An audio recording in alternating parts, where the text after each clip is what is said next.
వరుస సెలవులతో ఉత్తరాది రాష్ట్రం హిమాచల్ ప్రదేశ్లో పర్యాటకుల రద్దీ విపరీతంగా పెరిగింది. దీంతో పలు ప్రాంతాల్లో భారీగా ట్రాఫిక్ జామ్ నెలకొంది. ఈ ట్రాఫిక్ నుంచి తప్పించుకునేందుకు కొందరు పర్యాటకులు రోడ్డు మార్గాన్ని వదిలి ఏకంగా నదిలో నుంచి ప్రయాణిస్తున్నారు. లౌహాల్ వ్యాలీలోని చంద్రా నదిలో మహీంద్రా థార్ ఎస్యూవీ వాహనాన్ని నడుపుతున్న వీడియో నెట్టింట వైరల్ అవుతోంది.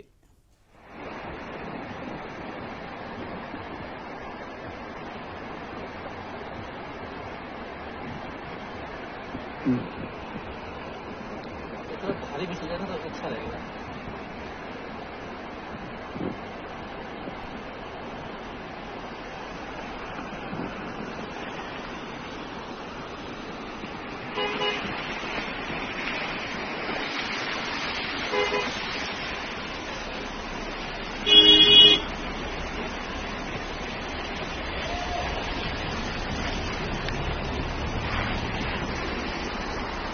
सेफ फूड ले लिया ना।